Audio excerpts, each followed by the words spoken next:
Hi there, I'm Neil, also known as the Hairy Man, and today I'm going to talk to you about the clothes that I wear for the Empire LARP system. Now, first thing you'll notice is that I don't say costume, and that's because I don't think you should see what you wear as a costume. What I'm wearing are the clothes that my character wears. To me, a costume brings to mind fancy dress, and to me that brings to mind the kind of cheap Halloween costumes that will probably also allow you to cosplay as the Human Torch from the Fantastic Four if you stand too close to a naked flame. So what I wear are the clothes that Earl Seren of Dawn wears, and to be frank, for the price I paid for some of this, probably every noble medieval or pseudo-noble medieval character that I will ever play. So what I'm going to do is, I went out today in a way that was absolutely in no way weird and drove into a forest and set up a tripod and took pictures of myself in various states of being in my clothes, which sounds kind of dodgy, but it will look better when I put the pictures in, trust me on this one. And so what I'm going to do is I'm going to get started with a breakdown of the clothes that I wear. So what we're going to do is we're going to start out with what a lot of people refer to as the base layer of costume. So this is pretty much what the Earl Seren wears casually, just hanging around in his holdfast, not needing to impress or cut a particularly imposing figure.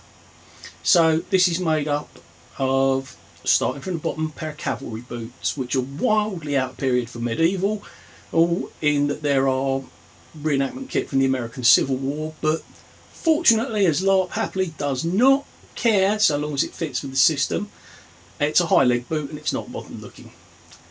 And so I love these. They're really comfortable. It took a little while to wear them in, but once they were wore in, they were brilliant. And did have them resold though, because the authentic smooth leather sole is just asking for you to go arse over tit. So moving up, I'm actually wearing some quite modern stuff. The hose, or what are standing in for hose, they're a modern piece of clothing. They're just a pair of cheap jodhpurs from Decathlon, and I've chosen those for practical reasons overall, in that they are warm, because for the most part there seems to be extremes of weather at LARP and in Empire in particular. You know, insert your favourite joke about the Profound Decisions weather machine here. Yeah, but they're warm, they're very hard wearing, and they've got a nice discreet little zipper pocket that I keep my car keys in, as this keeps them secure. And let's face it, if I lose my car keys, my weekend is ruined. And so top half is again actually a fairly cheap shirt. I actually got this from Lidl, where they sell these sort of like lace up shirt every year around about Burns night. So you know, it's supposedly a traditional Scottish cut. I think it's whatever they can get made mass market and cheaply. And on my head, I'm just wearing a sort of like tube head cover that keeps my hair out of the way, because although I have a lot of hair, it is very thin and very fine, and it just tends to get everywhere. And one of the things that I find really unpleasant is where my hair just keeps touching in my face. Odd really, since the majority of my face appears to be made up of hair. And then over the top of that, I'm wearing a circlet. So looking at them, most of the layers quite budget friendly, nothing too expensive apart from the boots. And even then, they're quite reasonable at around about £90. And if I want to go more high end or a little bit more authentic, not that there is anything authentic in LARP, but if I was to perhaps be going to a living history event, I could swap out my woolen hose and a linen shirt that I got from Jackie at Cloaked and Daggered. But this option is a bit easier to take care of because, let's face it, we're in a field that is likely to be muddy, and these are fabrics that I can just take off and put straight in the washing machine, as opposed to linen's not too bad to take care of, but wool you have to be very careful with. And you know, let's face it, anvil mud, it just gets everywhere.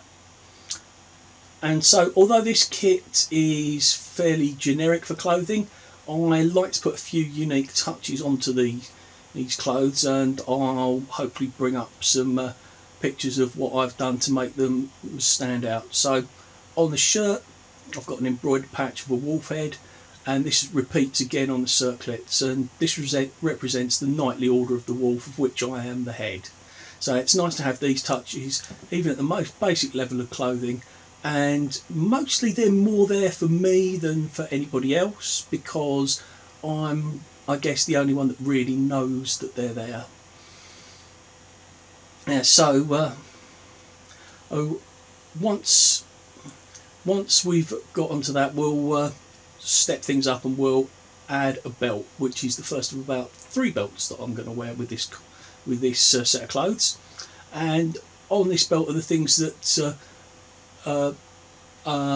is going to be important to Earl Seren. So there's a large, long brown pouch, and that contains the cards that are needed for doing anything with herbs in the Empire system. And so if I want to use them in conjunction with a FISREP to treat a wound, or if I want to just step out of the in-character field and go to God, I can take these cards out and I can use them to manufacture a potion. And so they're on there. There's a dagger, which is just a basic sidearm, but in a nation where there does seem to be a lot of emphasis on martial prowess, although I am one of the first people to say Dawn is not just about fighting. It's like it took a member of my house quite a while to work on that, and it was her. Player's name is Beth, who went out and formed the Rochelle Festival of the Arts. But Dawn is often seen as very, very fighty, because a lot of people seem to falsely equate glory with martial prowess in battle. But, you know, I like to at least be prepared to get into a fight. But more importantly for me, because fighting is not what my character's designed around, and I'm other than 2 points, all of my other point spend has been on medical skills. So the most important thing for me is my surgeon's tools, which I wear in a drop leg holster. So they sit around my thigh, so they're actually at hand level when my hands are relaxed, so they're easy to get to. And also, what you will find is if you're wearing a lot of stuff on your waist, it does tend to get in the way when you sit down. So from this point, I've now got everything I need to utilise the main aspect of my build as a healer and a potion maker.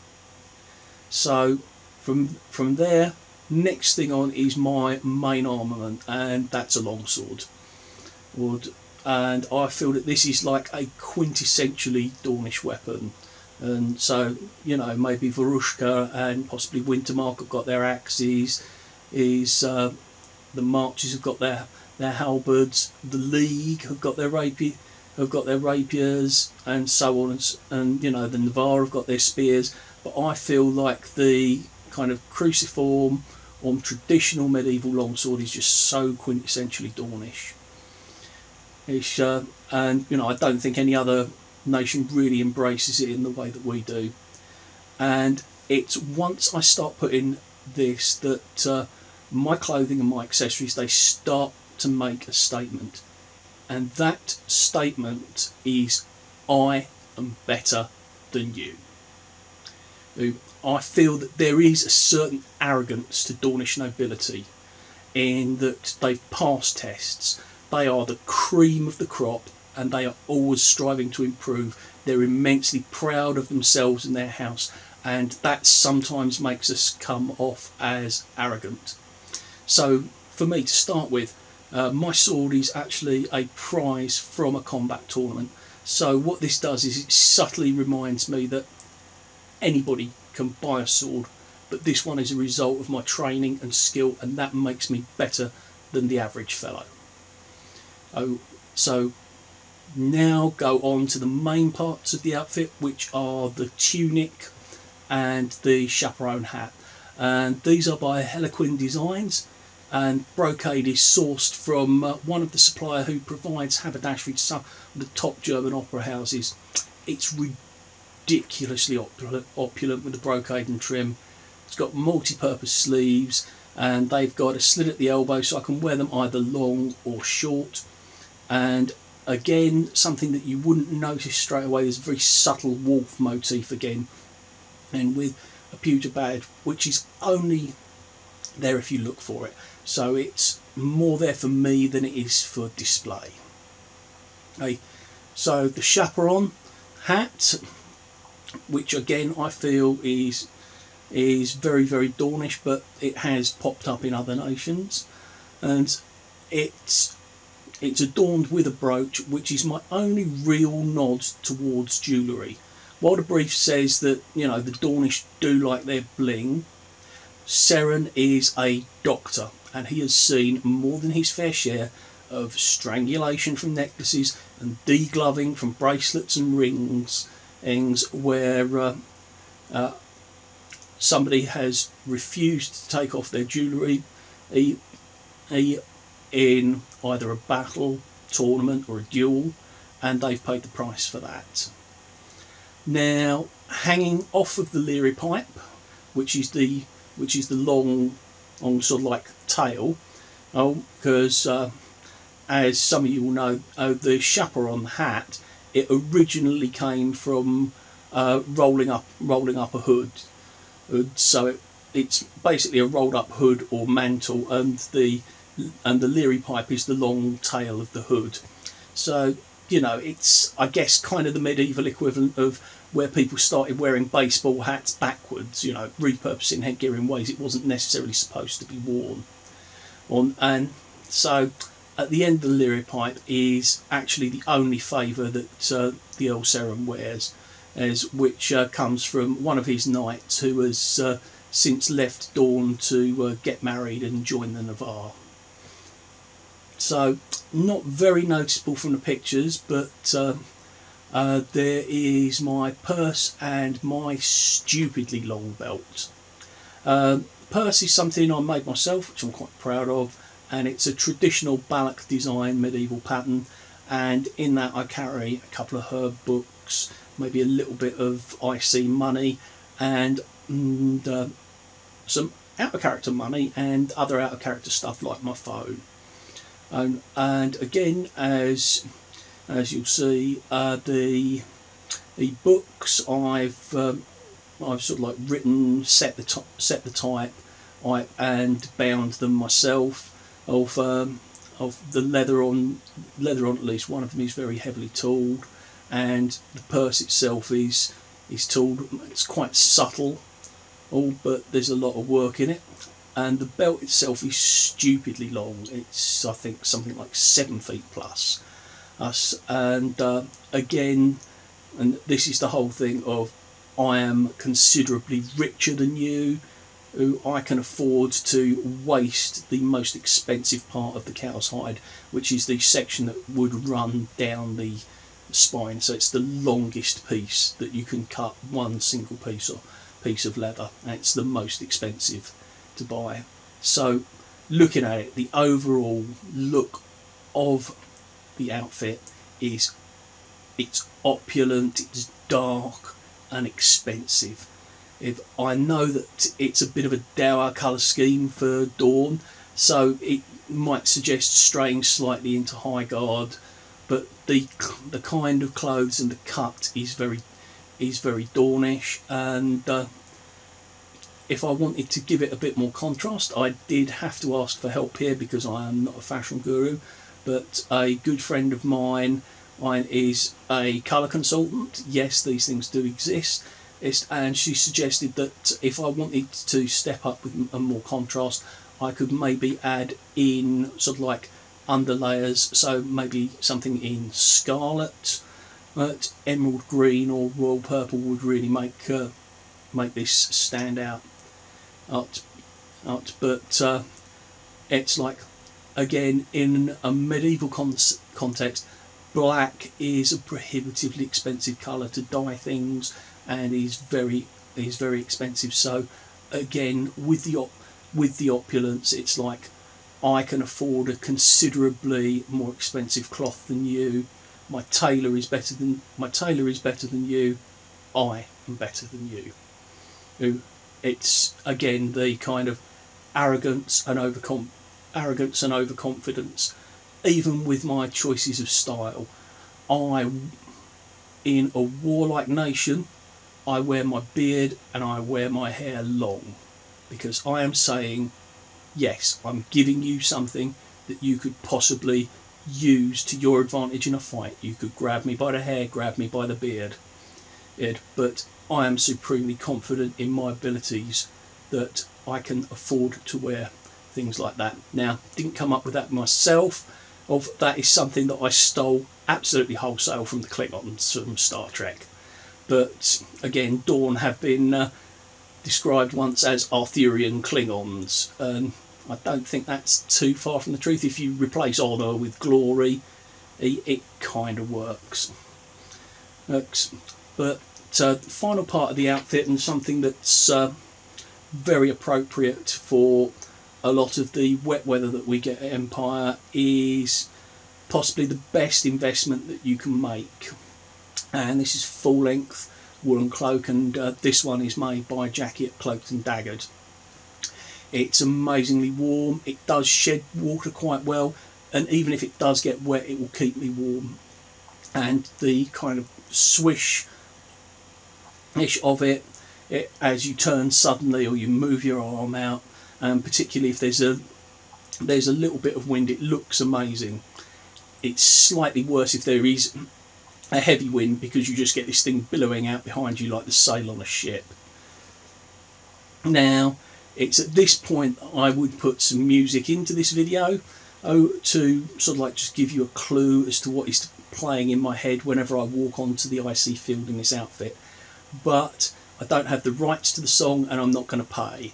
So if you just imagine that ZZ Top's Sharp Dressed Man is playing whenever I walk into the room, you wouldn't be far wrong.